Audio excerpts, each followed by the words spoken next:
है। अब मिथिलेश ये देखकर बहुत खुश था कि पहली बार किसी लड़की ने उसे अपना नंबर दिया था। इसके बाद कालिया मिथिलेश के पास आता है और उसे बोलता है कि तुम्हें अपने लुक्स और पर्सनैलिटी पर भी काम करना चाहिए। इसके लिए कालिया मिथिलेश को एक ब्यूटी पार्लर लेकर जाता है जहाँ उसकी वैक्सिंग होती है। फिर मिथिलेश अपनी शर्ट उतारता है तो उसके चेस्ट पर बहुत सारे बाल होते हैं। मिथिलेश के बालों को देखकर आंटी भी चौंक जाती है और अपने स्टाफ को कहती है कि आज मेरी सारी अपॉइंटमेंट कैंसिल कर दो, क्योंकि मेरा आज पूरा दिन तो इस भालू को इंसान बनाने में ही चला जाएगा। इसके बाद मिथिलेश की वैक्सिंग शुरू होती है और वैक्सिंग करवाते वक्त मिथिलेश को इतना ज्यादा दर्द होता है कि उसकी आत्मा उसकी चूचियों से बाहर निकल जाती है। अब मिथिलेश इस दर्द को झेल नहीं पाता और वैक्सिंग से बीच में ही उठकर वहां से चला जाता है। अगले दिन मिथिलेश बबलू बेगुनियाद को कहता है कि मैं बहुत बड़ा चोमू था जो मैंने कालिये की बात मानी। इस पर बबलू बेगुनियाद उसे कहता है कि तू चोमू तो अभी भी है, पर हमेशा हैंडसम दिखना ही सब कुछ नहीं होता, तुम्हारे अंदर कॉन्फिडेंस भी होना चाहिए। फिर मिथिलेश उसे चंपा चमेली के बारे में बताता है, पर बबलू बेगुनियाद उसे कहता है कि चंपा चमेली को सेट करने से पहले तुम किसी दूसरी लड़की के साथ पहले प्रैक्टिस कर लो। जिसके बाद वो उसे एक बुक स्टोर में ले जाता है। फिर वो वहाँ पर बेथ नाम की एक लड़की से मिलता है जो उसी स्टोर में काम करती थी। मिथिलेश बेथ से काफी देर तक बातें करता है और उससे अपनी बातों से इम्प्रेस कर लेता है। फिर रात को कालिया मिथिलेश की प्रैक्टिस के लिए एक प्रोस्टिट्यूट को बुक कर देता है, लेकिन वो प्रोस्टिट्यूट एक ट्रांसजेंडर था जिसको देखते ही मिथिलेश वहां से भाग जाता है। फिर रात को एंटमैन मिथिलेश के घर पर आता है और वो उसे अपनी मियां खलीफा की रोमांचक कहानियों का पूरा कलेक्शन देते हुए कहता है कि आज रात को इन्हें देखते हुए अपनी हाथ गाड़ी जरूर चलाना। अब पहले तो मिथिलेश एंटमैन को मना कर देता है और कहता है कि मुझे ये सब नहीं देखना, लेकिन फिर एंटमैन के जाते ही मिथिलेश उन्हें चलाकर देखने लगता है। फिर कुछ देर तक देखने के बाद मिथिलेश को ये अच्छा नहीं लग रहा था, इसलिए वो उसे चेंज कर देता है और भाईजान की ट्यूबलाइट फिल्म लगा लेता है। अगले दिन मिथिलेश चंपा चमेली को डेट पर ले जाने के लिए कॉल करता है, लेकिन उसमें इतना कॉन्फिडेंस नहीं था कि वो उससे बात कर पाए, इसलिए वो फोन काट देता है। अब ऐसे ही कुछ दिन बीत जाते हैं और फाइनली मिथिलेश भी चंपा चमेली को डेट पर चलने के लिए पूछ लेता है। फिर रात को दोनों एक रेस्टोरेंट में डिनर करते हैं और डिनर के बाद चंपा चमेली मिथिलेश को अपने घर ले जाती है, जिसके बाद वो दोनों वहाँ पर मजदूरी करने का प्रोसेस स्टार्ट करने लगते हैं। अब मिथिलेश को तो मजदूरी करना आता नहीं था, इसलिए जब चंपा चमेली मिथिलेश को उसके छोटे पप्पू पर प्रोटेक्शन लगाने के लिए कहती है तो मिथिलेश इस काम को भी अच्छे से नहीं कर पाता और 10-15 प्रोटेक्शन ऐसे ही खराब कर देता है।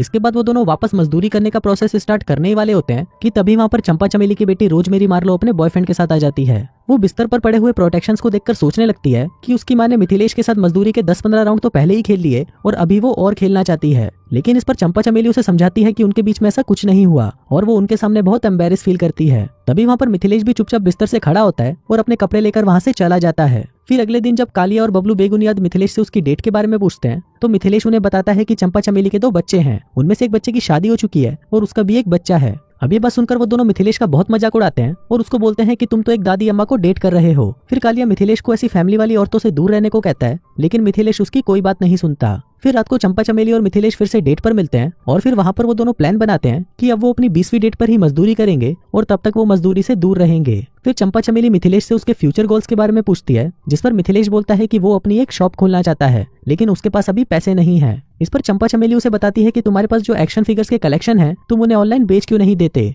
क्योंकि उसके बदले में तुम्हें बहुत अच्छे पैसे मिल जाएंगे। अब ये बात मिथिलेश को भी बहुत अच्छी लगती है और वो इसके लिए राजी हो जाता है। फिर अगले दिन जब मिथिलेश स्टोर पर काम कर रहा होता है तभी उसके पास चंपा चमेली का कॉल आता है और वो उसे जल्दी से अपने घर पर आने के लिए बोलती है। फिर मिथिलेश भागता हुआ चंपा चमेली के घर पहुंचता है और वहाँ वो देखता है कि वहाँ पर रोजमेरी मार्लो चंपा चमेली के साथ बहस कर रही होती है। वो कहती है कि मुझे भी अपने बॉयफ्रेंड के साथ मजदूरी करनी है, क्योंकि मेरे कॉलेज की सभी लड़कियां ये कर चुकी हैं, इसलिए मुझे भी करना है। तभी इस पर चंपा चमेली उसे अपने कॉलेज लाइफ का एग्जाम्पल देते हुए बताती है कि मैं भी कॉलेज टाइम में अपनी जादुई गुफा में किसी भी अलादीन को घुसा लेती थी, जिस वजह से मुझे बाद में बहुत प्रॉब्लम हुई। लेकिन रोजमेरी मार्लो चंपा चमेली की कोई बात नहीं सुनती और कहती है कि मुझे तो मजदूरी करनी ही है। फिर मिथिलेश चंपा चमेली से कहता है कि मैं इससे बात करता हूँ, जिसके बाद वो उसे एक थेरेपिस्ट के पास ले जाता है। फिर वहाँ पर जब रोजमेरी मार्लो बताती है कि वो एक वर्जिन है तो ये बात सुनकर वहाँ बैठे सभी लोग उसका मजाक उड़ाते हैं। लेकिन तभी मिथिलेश भी कहता है कि मैं भी एक वर्जिन हूँ, लेकिन कोई भी उसकी बात पर विश्वास नहीं करता। फिर घर आते हुए मिथिलेश रोजमेरी मार्लो को कहता है कि वो उसकी ये वर्जिन वाली बात उसकी मॉम को ना बताए। फिर रोजमेरी मार्लो उससे पूछती है कि तुम ये बात मॉम को कब बताओगे, तो इस पर मिथिलेश कहता है कि मैं जल्दी ही उसको सब कुछ बता दूंगा। फिर रात को चंपा चमेली और मिथिलेश चंपा चमेली के कहने पर उसके सारे एक्शन फिगर्स को बेचने के लिए पैक कर रहे होते हैं। लेकिन तभी चंपा चमेली के अंदर ठरक जागने लगती है और वो मिथिलेश से कहती है कि आज तो तुम्हें इस तड़पती मछली की प्यास बुझानी ही होगी, और ये बोलकर वो उसके साथ मजदूरी करना शुरू कर देती है। लेकिन मिथिलेश अभी ये सब करने के लिए रेडी नहीं था, इसलिए वो चंपा चमेली से कहता है कि पहले हमें इन सभी टॉयज को पैक कर लेना चाहिए, नहीं तो ये खराब हो जाएंगे। अभी सुनकर चंपा चमेली को गुस्सा आ जाता है और वो मिथिलेश को कहती है कि बुखड़ी के मैं तेरे साथ मजदूरी करने के लिए तड़पी जा रही हूँ और तुझे अपनी इन टॉयज की पड़ी है, जा इन टॉयज को अपनी गांड में डाल ले। और ऐसा बोलकर वो गुस्से में वहाँ से चली जाती है। फिर कुछ दिन बाद कालिया अपनी वाइफ के प्रेग्नेंट होने की खुशी में एक क्लब में पार्टी रखता है जिसमें वो अपने सभी दोस्तों को इनवाइट करता है। वहाँ पर मिथिलेश की मुलाकात एक बार फिर से वो बुक स्टोर वाली लड़की बेथ से होती है। बेथ कुछ देर तक तो मिथिलेश से बातें करती है और फिर वो उसे मजदूरी करने के लिए अपने घर पर ले जाती है। मजदूरी करने से पहले बेथ उसे अपनी कुछ फैंटेसीज के बारे में बताती है जिसको सुनकर मिथिलेश बहुत घबरा जाता है। फिर बेथ नहाने के लिए बाथटब में जाती है और फिर वहाँ रखे शावर के हैंडल को अपने मौत के कुएं में डालकर खुद को मजे देने लगती है। अब ये सब देखकर मिथिलेश को बहुत अजीब लगता है और वो बाथरूम से बाहर आ जाता है। तभी वहाँ पर उसके तीनों दोस्त भी आ जाते हैं और उसे समझाते हैं कि चंपा चमेली एक बहुत अच्छी लड़की है और तुम्हें उसे खोना नहीं चाहिए। अब ये सुनकर मिथिलेश को भी अपनी गलती का एहसास होता है और फिर वो वहाँ से अपने घर चला जाता है। वहीं दूसरी तरफ रोजमेरी मार्लो भी अपनी माँ को समझा रही होती है कि सिर्फ मजदूरी ना करने की वजह से आप मिथिलेश को छोड़ नहीं सकती। मिथिलेश अजीब जरूर है लेकिन वो एक बहुत अच्छा इंसान है। फिर चंपा चमेली भी मिथिलेश से माफी मांगने के लिए उसके घर पर जाती है।